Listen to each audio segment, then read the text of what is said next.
to snap a picture of us, but go right ahead. Hey, so welcome everybody again. This is the Professor of Real Estate. We're talking with Marki Ryhal today, and we get the honor and privilege of talking with an extremely smart lady who knows her social media. She's a national speaker, international best-selling author.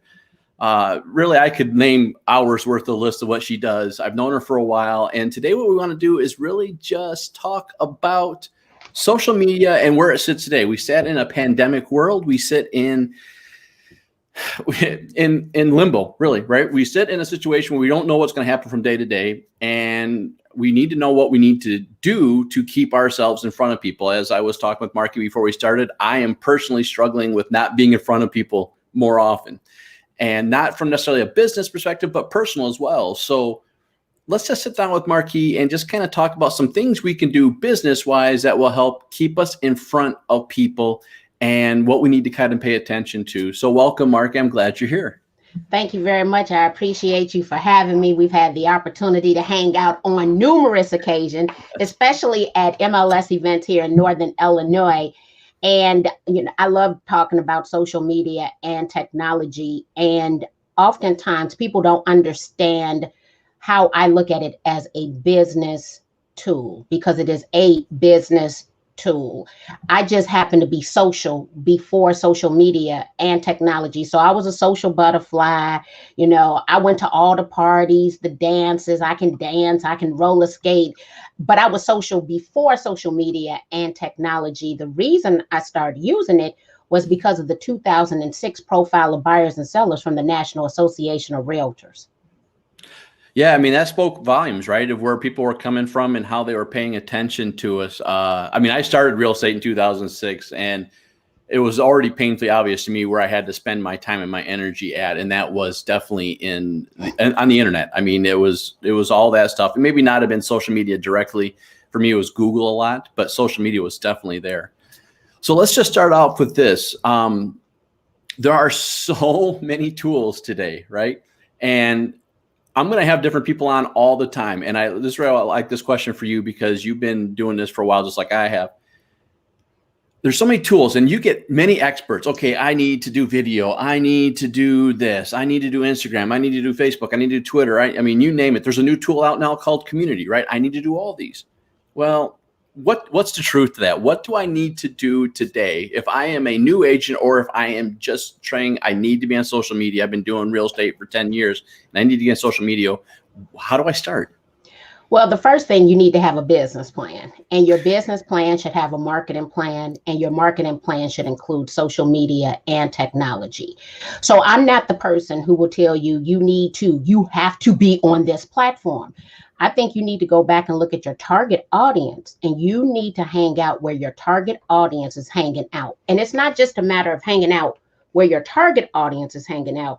It is also a matter of what is the most engaging form of content and what will you do consistently, because an inconsistent plan does not work for leveraging social media and technology. So let me give you a comparison.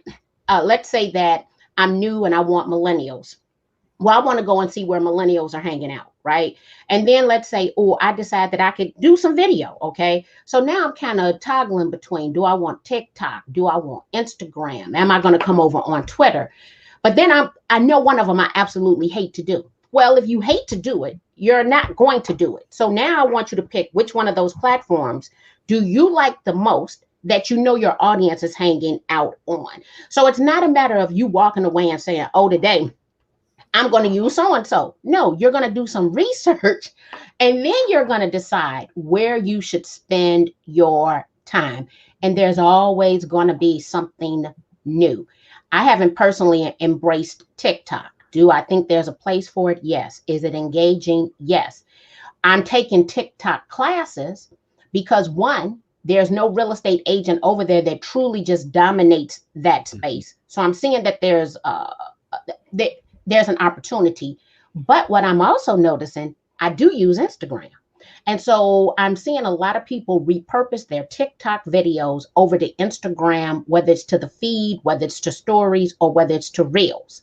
So if I can become more familiar with the platform, I might implement it, not to have a TikTok strategy per se, but to come up with content for other platforms that I do hang out on. Right. And that, I think that's huge, right? I think for me, it's always a target audience. Business plan is where you got to start. And this is the perfect time to have that conversation. I did a podcast 2-3 episodes ago, specifically on goal planning. Well, that's the first step. The second step is actually, okay, now that you know your numbers, what do you got to do to get those numbers? And where does marketing come into play? And where does social media in that marketing come into play? So if you know who your audience is, you should know, right? You know this, Marki, and I know this. Every demographic sits on a certain platform, right? Millennials will sit more on some of the younger platforms, Instagram, Snapchat, things like that. They still sit on Facebook, even though no one wants to say they sit on Facebook. They still sit on Facebook. But the older generations, me, my parents, things like that, we're definitely all over Facebook. We play on Instagram a little bit here and there, only because our nieces, nephews, kids are all on those platforms, but we're not there. So that's perfect. So let me ask you this.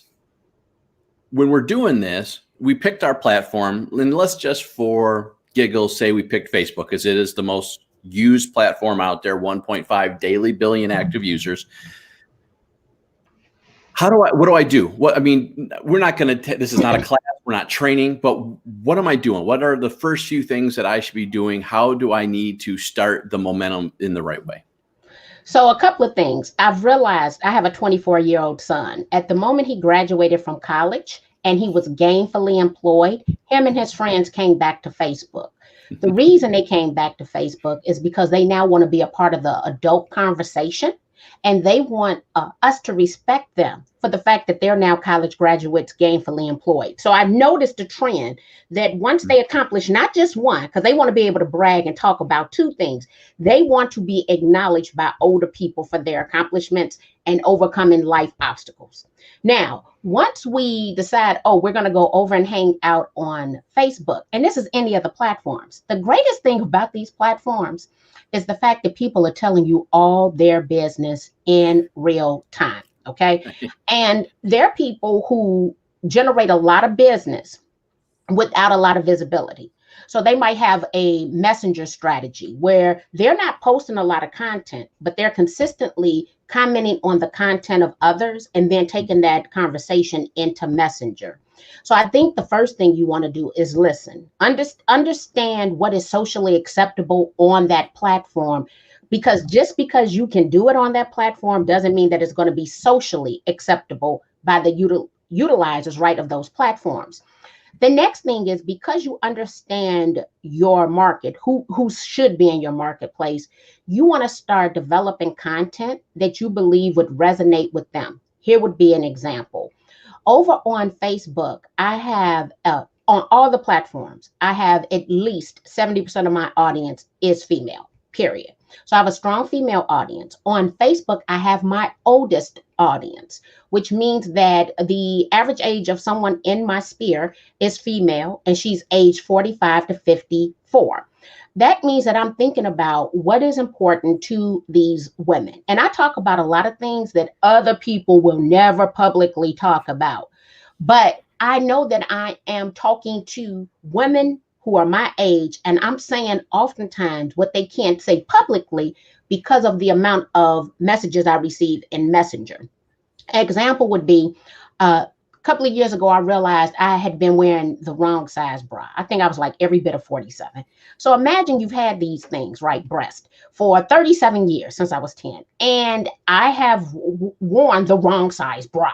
And so I come to Facebook and I talk about going and getting fitted because I clearly could not have been the only woman. And I will tell you, it garnished so many inbox messages from women who were like, oh my God, I've been wearing the wrong size bra. That's why I have four boobs essentially.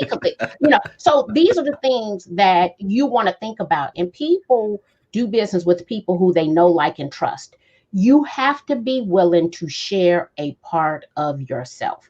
If you're unwilling to share a part of yourself, you are leaving a lot of business on the table. I promise you, you're leaving a lot of business. It is not meant for you to just sell. And I think I'm pretty salesy. Okay. People know what I do because a couple of things: closed mouths don't get fed, and secret agents don't get found. So you could never be my friend, not use me and say, oh, I forgot you sold real estate. That would be determined to be a lie. What you could tell me is you didn't want to use me because you didn't want me to know your business. Because I've positioned myself as a thought leader in that space.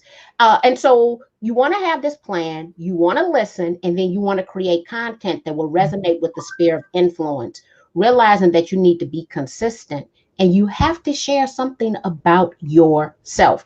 If not, you're never going to get great results. You will never get great results. I couldn't agree more. I think and I'm glad. I always know I'm going to ask you the right questions because you're going to give me the answers.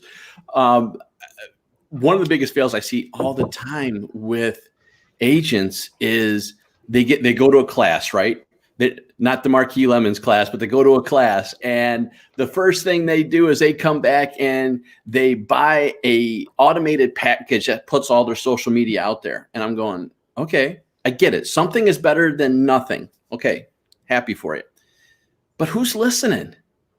You didn't understand. You didn't learn your audience. You didn't do anything to understand who's going out there and what's going on. And so now you're sitting there going, social media doesn't work. I'm going, yeah, no duh. Right? It's what do you expect? If you don't know what your audience wants, again, you say you have an audience of females. Well, if my audience is all males and I send them cooking recipes all day long, I kind of missed the boat. You did. Now, let me say this. I'm realizing men can cook better than women. I'm just even based on my household. But they're not cooking. There are a lot of men on Instagram who have great cooking recipes. Right. You have to come and look at them and then hone in on what they're posting. But you know what? I want to interrupt you because when I start thinking about the content that one is going to post, that whole automation stuff that everybody wants to buy because they don't want to do it themselves, let me tell you right now, it is setting you up for failure. And I don't mean to put those companies down, but there's at least 3 things that every agent needs to do. 1, they need to identify a company that adheres to licensed law in the state that they're licensed. 2, they need to identify a company that understands the realtor code of ethics. 3, they need to spend enough time with that company that company understands them and their tone. Because the reason their marketing is not working, 1, because people have seen that same identical post 70 times. That'd be first and foremost. That'd be first, right? And then the next thing is there's a disconnect between you and the tone of the marketing. Yeah. People know my tone. I'm direct, I'm candid, but more importantly, and let me say this, I have a podcast company that helps me, but the one thing I have to do is record the video. Right. I have to. And they're just taking that content and repurposing it, right? Doing the editing. So could you have someone to edit you? Yes. But you still need to show up and be present. If not, you're not going to get the engagement that you're looking for or that you desire. Yeah, I couldn't agree more. It's always, well, in any sales world, it's know, like, trust, right? And you're going to build an audience around you who knows, like, trust you. Well, if you have someone automating the program for you, that's great. You built an audience, but of the audience of the automation that knows, like, trust, not me, right? So I don't get that in here. It becomes, I think, a real big struggle, right? It becomes just a big pain in the butt because you're just not attracting who you want, and now you're frustrated working with them because it's not what you're trying to build, right? It's just a catastrophe waiting to happen. It is. You know what? I think you might have attended. Not sure. We had our virtual installation last week for the Chicago Association Didn't get of to. I wish I Realtors. could have. It was a lot of online fun. In that, they took a video and created the video. And I didn't realize how much of one of my Facebook Live video clips they were going to use. They did ask me if they could use it, but I did a Facebook Live video that has been viewed now on Facebook Live alone over 38,000 times, but across the internet at least 50,000 times. Well, that video raised $50,000 for the recovery fund of these 77 communities. But they took that video clip and used like some of my audio behind certain clips and used, I mean, like I was emotional all over again. And I realized why people were willing to donate, friends from across the country, $50,000 off of my Facebook Live video. And it was because the story resonated. They knew firsthand that I love the Chicago South Side. But it was me pouring my soul out. And the video has been leveraged in numerous ways, but it was that one piece of authentic content that when people watched it, they understood, they could feel everything that I was experiencing and going through at that moment in every part of their body. They could feel it in their bones, right? So we watching the video replay and it was little snippets, right? And I'm over here getting my makeup together because I'm like, oh, here we go again. Why would they do this to me, right? They didn't do it intentionally. They used it because it told the story of what we've been going through this year. And when I look at the support that I've received this year, it is strictly because I built an engaging audience. If I wasn't consistent, if I wasn't showing up as Marki all the time, good, bad, or ugly version, and like I show up the good side and I show up the bad because I tell all my business, people would not have given me the support that they've given. And I 1000% agree with that. It's authentic, and you got a couple folks that are doing this and doing it well. Sam Powell, I know as well. She's there. She tells you all her good, bad, and whatever that's out there. She does it all the time. She cracks me up. But you just nailed the point that I want to make sure we kind of hit home on this. So not only is it extremely important to post information that resonates with our audience, and really, if it resonates with you, it's going to resonate with your audience, right? Know, like, trust, that's what's going to happen. So that's the easiest one to go with. But we're not done just by posting. We need to connect and we need to comment. Why is that? Why are you seeing that so important? I see this as one of the biggest steps missed. I see posts all over the place, and then I see comments underneath it, but I don't see anything from me, from the agent that posted that stuff. So why are we missing it? But let's hit home first. Why is it so important? Because maybe we can kind of encourage them to actually jump on it a little bit stronger. So, well, let me come back to why it's important to comment.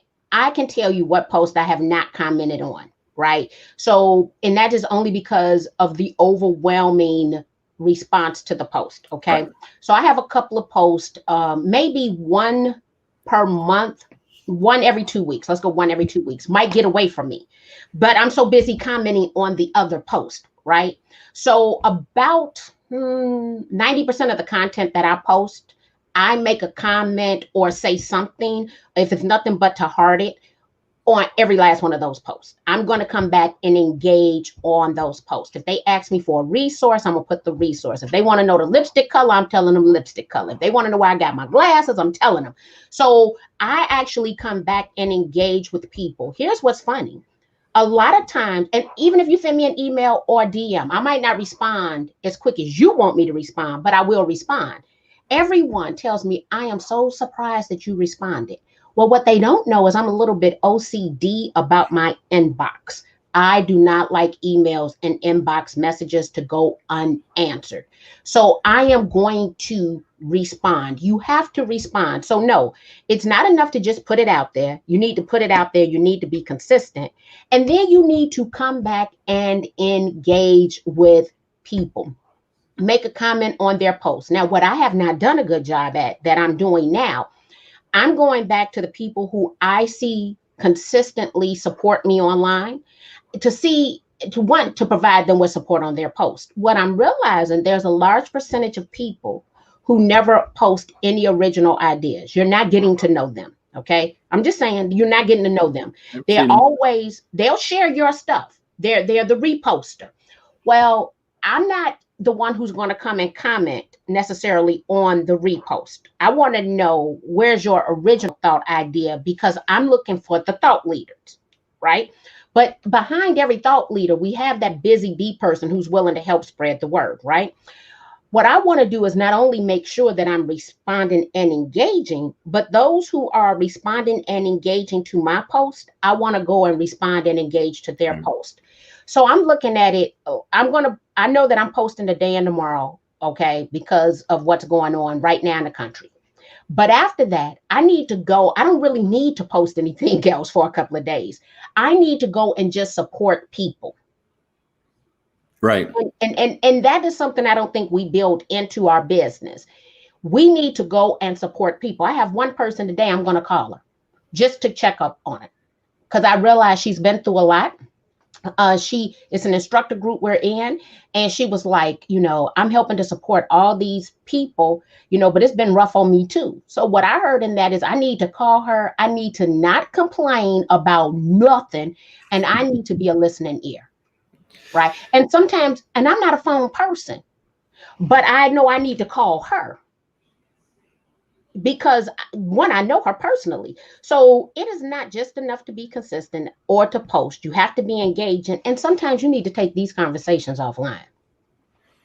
Yeah. I mean, if you look at me, you'll see a lot of times that I may not comment on the comment, but it's just for what you just said. I felt more like that was a better direct message. That was a better email, text message, instead of going out there and just saying, hey, whatever. It's like, okay, no, that one felt a little bit more like it needed a personal touch than just, hey, let's blast everybody out there and see what's going on. So yeah, I mean, I think that's huge. So the other point I want to make sure we hit on, because you've mentioned this subtly and you've been doing it now, man, probably 4 years that I paid attention to it. I know I've been doing it a while, but not as long as you have. You've mentioned that most of the things that you're doing now are via video, right? And while I know the reason why video is extremely important, I want it to come from you, not from me. So tell me why you have spent such a concerted effort to be on social media, but in a video venue. Well, let me take you back. There was a time that I didn't do a lot of video because I needed to go get my hair cut, my makeup done, and I needed to put on a new pretty dress. That was before the Instagram, before the Facebook Live app came to the Android device. So one, I was anxiously awaiting it to come to an Android because all of the Apple users had it first, and I was a little bit teed off, right? So the day that it came, I remember like yesterday, I was at Williams-Sonoma in a cooking class with my youngest son. I didn't have a fresh haircut. I didn't have on any makeup, and I had on go to cooking class with your son on the weekend clothes, right? And it was the most engagement I had ever received on any video in my life. So the first thing was stop getting ready to do video. People want you to solve their problems and they don't care how you look solving their problem. So once I had all that engagement, I realized, oh, this is the most engaging form of content, right? And I don't have to get cute to come do it. So that solved two problems. Then the next thing I realized, oh, I can repurpose my video content provided that I have great audio. And so I set aside time once a week to record a longer video like the one we're doing right now for the purposes of repurposing that content. So video is the only form of content that you can repurpose without recreating. This will end up being a podcast, a blog post, an email to announce the blog post. And so I've been doing that consistently once per week for the last couple of years. But then I create video content every single day. So I think I might have mentioned TikTok. Right now, I'm playing with the creation of TikTok. I didn't go create new videos. I went back to my old Snapchat, all the vertical video that I have stored in an app or on my phone to start playing with it, to see what's going to resonate with people, things of that nature. So you can take video content, you can shorten it into aha moments, but then you can take those videos and repurpose them into a TikTok or into a Reels or into a Snapchat for the vertical video feed being generally stories. And so video is the only form of content you can repurpose without recreating. So that was a whole story. But video, I would honestly say it changed my earning potential. It changed my online visibility because I'm giving people the content that they desire. Share the stat. I won't steal it from you. I use it all the time about video consumption. Oh, well, the one I'd always share is 1 minute of video content is equivalent to 1.8 million words. So if we were to go back in time when they used to say that a picture's worth 1,000 words, right? Because I also send photo cards out and not regular cards. Well, today, 1 minute of video content is equivalent to 1.8 million words. So every single day I'm looking at how can I create 1.8 million words in value and do something that my competition is not doing. What was your stat you were going to share? You like quoting one that's 80%. Wait. In 3 years, 80% in 3 years. 80%. I'm roughing the numbers. 3 years. How much we're going to view?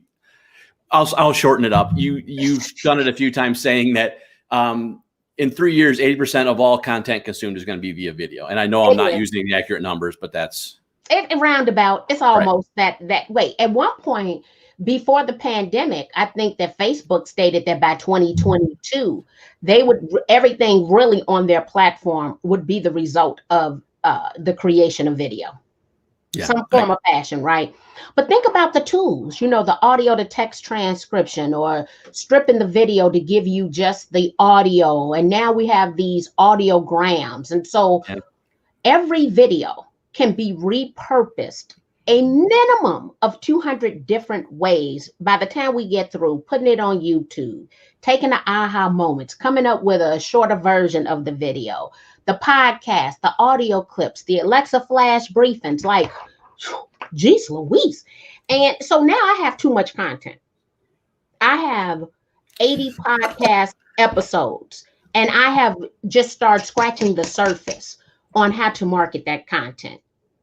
I'm in 100% repurpose mode, because you could easily bring that content back probably as little as every 60 days, and people wouldn't remember they saw it 60 days ago. Well, and so there are tools out there. So one of the tools we're using today, I'm not sure if you're familiar with it, you got the link from me, is StreamYard, right? Mm-hmm. And what I like about StreamYard, it's a simple tool, video tool, that will let me build broadcast quality videos, and I can share it to YouTube, Twitter, Facebook, all at the same time, right? And now I have all that stuff out there. But there's also one called Livestream.io. And what's neat about that one is where you're just kind of hitting that. I can use that tool for free as long as the video is under 5 minutes. And now I can repost that stuff. Are you writing notes? I'm always good for at least one tip. You can repost this stuff and it will feel like it's live on that particular environment, right? So if you have your Facebook business page, you could decide when all this stuff is going out, and it can just go out there. And now you have a scheduler for video, so to speak. And it's a really cool tool. Now, if you want more time, you want to do more things, it'll cost, but for free, you get a lot out of it. And that's what I'm starting to do, right? I've started this podcast now. I started in September. So we're over a month into this, all based on video. And now I'm starting to break things out on my free time and starting to repurpose the material to do what you're talking about. I haven't used the audiograms yet, but I haven't jumped into the Instagram world. Just more like what you said. I know the value of it, but I'm just not there. I am just not there yet. So since I am not there yet, I'm just not doing it, right? Don't be somewhere where you're only going to half be in it. That's kind of been the perspective I've had on this in life. But I think the thing, and I don't want to overstep this, and I don't want to blow past this too fast. The thing that I love about video, and me and you have shared this concept for a very long time, is the repurposability of the material, right? It is so easy to use it in so many different platforms, right? So as you have said, and I have said many times, right? I can build, you said 200. I always say at least 3, right? You can have the video. Now you got it in the video format. You can put it anywhere you want. I can strip out the audio. My favorite app still to the day is otter.ai. I still think it's one of the best transcription tools out there. So now I have I have separated out the audio inside that app, and I have it now transcribed into text. So now I have a podcast, right? This is going to go straight into a podcast when I'm done with this. And then afterwards, I have blogs. Now, for me, I'm not using that material for blogs yet. Hopefully, I'm going to repurpose that right now. My blogs are just a Cliff Note version of what we're talking about today. But that's something, right? So, but there are so many other things, right? As you said, you got audiograms, you got Instagram tools, you got so many different things that now you can put it out there, micro content. And I think that's huge. Any comments on that? Because I do want to talk about micro content next. No, everything you said was 100% precise. I would say, let me come back and give another reason though. I leverage video also to build out video sales funnels that perform at a higher rate than just a regular sales funnel. And so I believe that every real estate professional should have 1 hour of social media and technology on their calendar per day for the purposes of lead generation. If they want to earn $100,000 per year, they need to add 2,880 contacts to their customer relationship management system for every $100,000 they want to earn. So that means that you need to have 1 to 2 hours of lead generation. Social media is my lead generation to add those contacts. And so the rule of thumb is 2,800. I add about 4,800 contacts per year to my customer relationship management system, which is also why I've earned a referral check from real estate sales or a revenue share check every single week since Friday, March the 13th. So I want people to definitely think about the lead generation aspect of it, because now you can create those video sales funnels. Now let's just briefly do this, because not all of us are techie in the world. What is a sales funnel? A sales funnel, give you an example. I decided to do a Facebook Live video about the value of real estate in uncertain times. Okay. When I did that Facebook Live video, I already had a link to my Cloud CMA page that in our MLS is a tool provided with your dues. So they provide it's a member benefit. So people who watch that video, they were able, and I did a call to action. I said, click on the link. I know that with this one video I'm talking about, 633 people viewed that video. 58 people clicked on the link. 4 people became a lead. They provided me with their first name, last name, property address, square footage, and phone number. So now I'm going to put those into my customer relationship management system and nurture them. So every video you create, you have the right to include a link. A little bit unique though on Instagram, because you only have a link in your bio unless you have 10,000 followers. Then you can add a link to your stories. And so wherever we can add a link, I have a link to landing pages, and I add a call to action so people can click on that link. They can get something of value in exchange for their information. And I think they're huge, right? And that is definitely it. And you have seen most of the CRMs that are out there, the contact database tools that are out there, have now built those tools specifically in there. I think they were about 3 years late, but hey, they're in there now, and I'm happy that they're there. You mean at the lead pages? Yeah, I've been using lead pages for years. But you finally got MailChimp, and you finally got some of the simpler ones to put them in there. But now you're starting to see KV Core and Market Leader and some of the bigger real estate CRMs to put that stuff in there, because they have finally said, okay, we got to put it in there. And I think, I'm not trying to knock any of these companies. They all have their own timelines to do things, but I do believe that's what happened. I think they got peer pressure saying we can't miss the boat on this. If not, because they're giving away money to another company. So I've been using lead pages soon after its inception. I no longer use lead pages because I'm using MailChimp. MailChimp is my customer relationship management system and landing pages. But I went to MailChimp strictly for email marketing. So a lot of these tools, to me, it's better to use one tool because you're going to interact with it more, which means you'll get more out of it. The piece together 25 different tools, it's not necessarily my thing. What I will say is I have 25 lead generation tools that all talk to the AI or the API of MailChimp. So why do I use MailChimp? Is because it has a pretty robust API. And when I'm generating all these different leads, I can have those systems talk to my customer relationship management system. I know that was a mouthful, but we also, Carrie Little and I, have a private Facebook group, and we break down some of those strategies in that group. But social media and technology, I am 100% willing to give you me in exchange for your information, because if you're looking to buy and sell real estate, I need you to use someone in my office. Right. Or I need to make the referral. Right. just so you know, there are other tools. One of the questions someone just asked us is, what's your favorite CRM? I don't know what yours is. I told mine. I think you already said yours. Free is, for me, free is MailChimp. But for other ones, real estate, they're all good. Right now, the king of the block, I think, is KV Core, but each one has their own powers and values out there. That's my personal opinion. Do you have a favorite besides MailChimp, a favorite CRM that you're using? No, but reti.us, they have gone out and interviewed all of the different companies. And so they have a CRM comparison tool on their site that I would recommend that you use. The number one CRM is the one that you're going to use consistently. And some of them, honestly, are too robust for the learning curve is too steep for you to use it consistently. So if I was to go back and look at what did I start with, I started with Excel. Just making sure that I was putting every contact into that form. So if nothing else, right now, today, you need to have a CSV Excel spreadsheet with your contacts in it. The joy of that, you can always import it into any system. But every single system is going to require some type of import, import, export. And so you could just start with an Excel spreadsheet. But I have people who won't even do that because they're waiting to find this ideal system. So now you don't even have your contacts organized. And the beautiful thing is to have them all organized, and then you can import and try multiple systems at one time to see which one you like.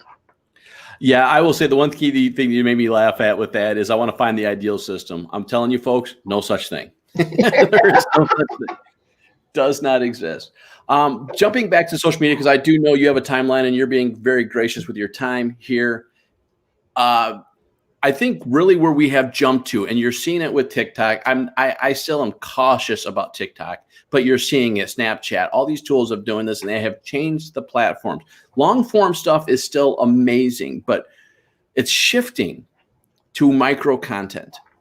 So talk to us about, well, two questions really. Why do you think it's shifting to micro content? And then two, how do we make our micro content? And really from the repurpose perspective, let's not spend time just building small little hacks. Let's talk about using what we already have and making it into this content.